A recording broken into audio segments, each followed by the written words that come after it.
Olá, eu sou Jarles Pereira, missionário da comunidade Canção Nova, e você está no Diário Espiritual.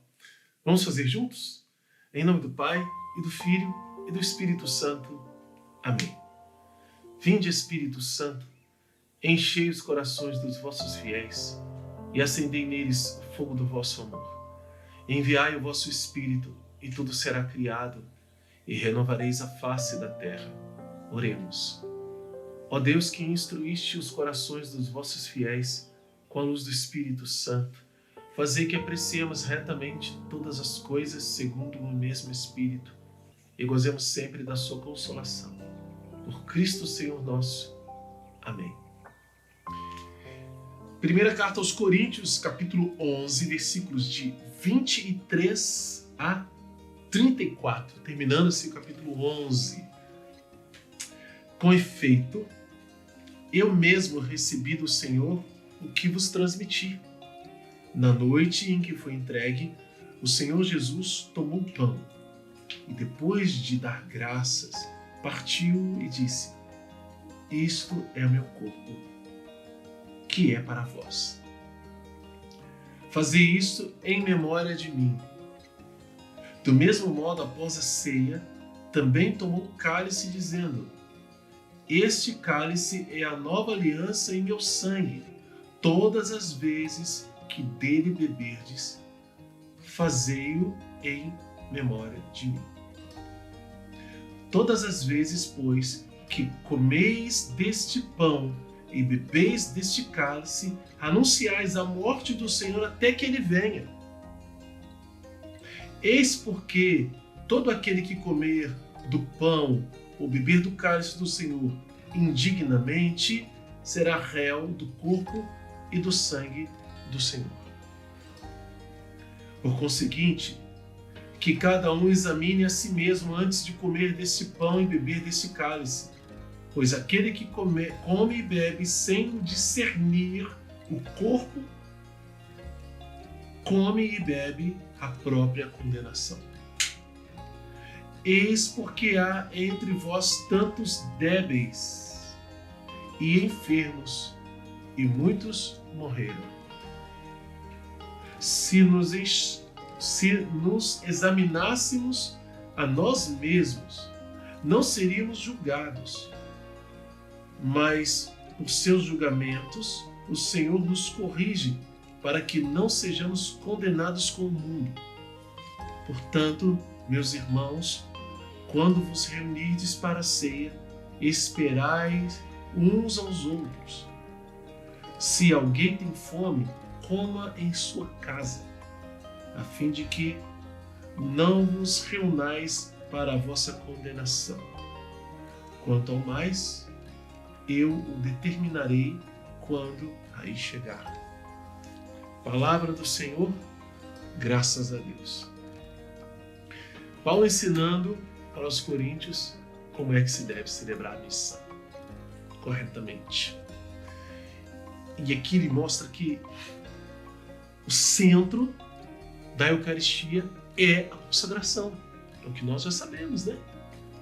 Mas, como eu disse anteriormente, Paulo revela isso mais uma vez. Ele coloca que a ceia, falar que é a ceia do Senhor, não havia uma diferença para a missa. Só que na ceia havia toda uma ceia, de fato, comidas, antes do momento ápice. Só que chegava no momento ápice, já tinha gente embriagada. E o outro já estava passando fome. Essa era a confusão e a falta de distinção do corpo e sangue. Como é que alguém embriagado vai distinguir o corpo de Cristo? Por isso que, né? Quantas vezes você vai chegar na igreja e tem alguém que entra na fila da comunhão, alguém fala assim: nossa, mas não pode negar a Eucaristia a ninguém. Mas dependendo do estado da pessoa, sim.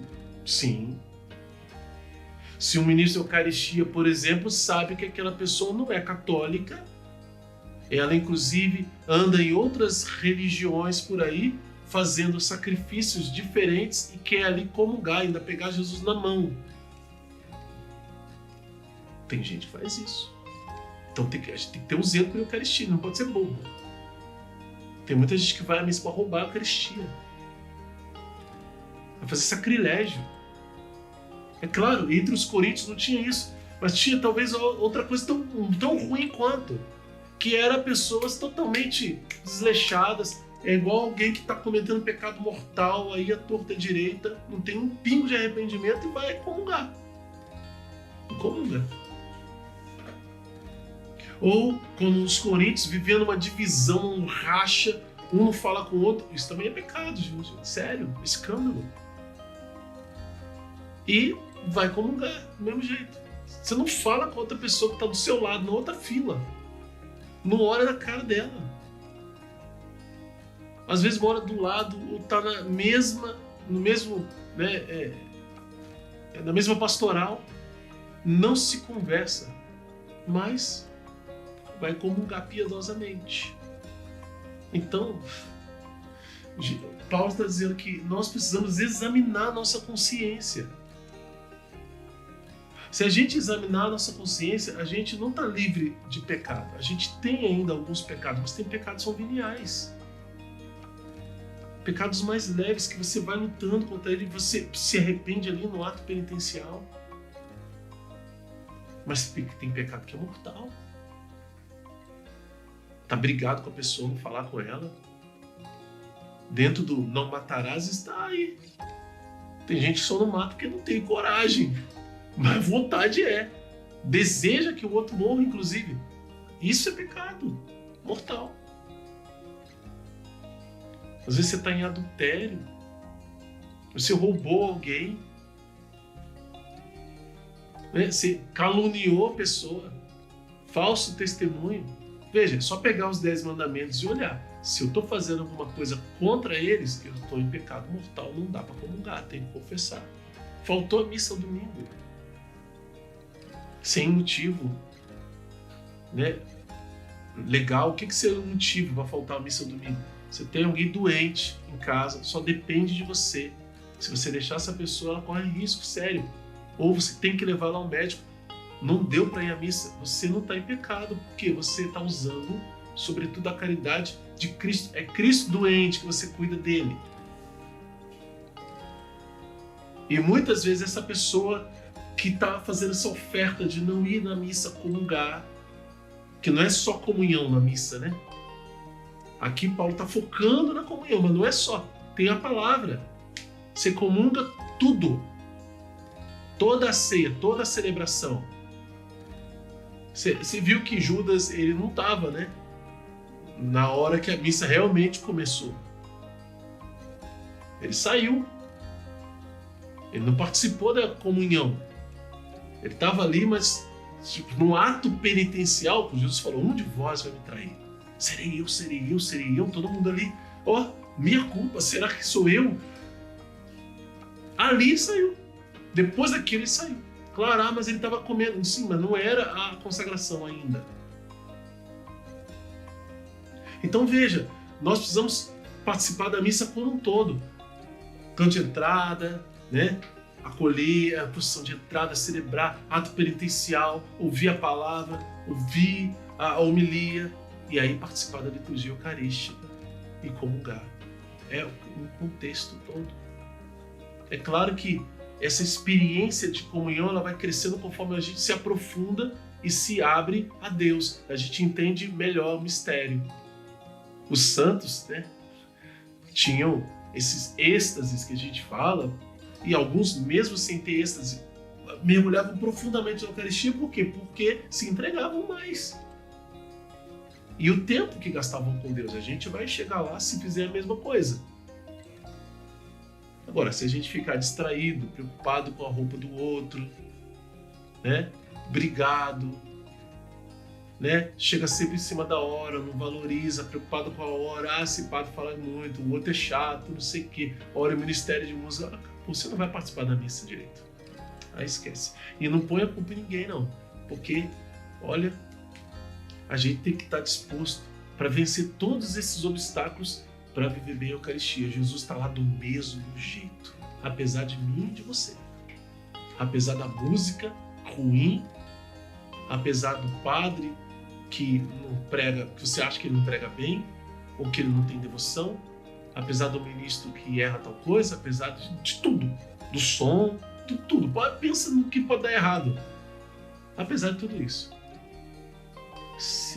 quando o padre impõe as mãos e fala as palavras da consagração, é Jesus está lá. A palavra que é proclamada é Jesus está lá. Não muda. Nenhum de nós vai conseguir mudar a missa como ela é celebrada e Jesus acontecendo lá. Então, é o meu coração que tem que estar disposto. Vamos anotar o nosso diário? Tem muita coisa para anotar. Vamos lá. Muita ordem e princípio eterno. Ordens. Tem alguns trechos, mas como eu sempre falo, né, anota o versículo inteiro que fica melhor. Versículo 24, em que ele diz: fazei isto em memória de mim. Depois, versículo 25, ele repete: fazei-o em minha memória, em memória de mim. Aí depois vem versículo 28 a 30 inteiro e versículos 33 e 34, ordens de Deus. Agora vamos aos princípios eternos. Versículos 23 e 24, depois versículos 25, não, na verdade, de 23 até o versículo 27. Tem aquelas ordens no meio do caminho, mas você pode anotar tudo isso aqui, porque nada disso muda não, é princípio eterno, tá? E depois o versículo 31, vou repetir, princípios eternos, de 23 a 27 e versículos 31 e 32. Anota também com a mensagem de Deus para você e como colocá-la em prática na sua vida. Se é novo aqui no canal, se inscreva, acione o sino da notificação, deixe o like e o comentário, porque eles são muito importantes para nós e evangelizam. Vamos juntos fazer a Bíblia inteira com o método A Bíblia no Meu Dia a Dia, do Padre Jonas Habib. Na descrição do vídeo você encontra o passo a passo como fazer e eu espero que você abrace conosco com fidelidade este caminho com a palavra de Deus. Que Deus abençoe você. Ó Maria concebida sem pecado, rogai por nós que recorremos a vós.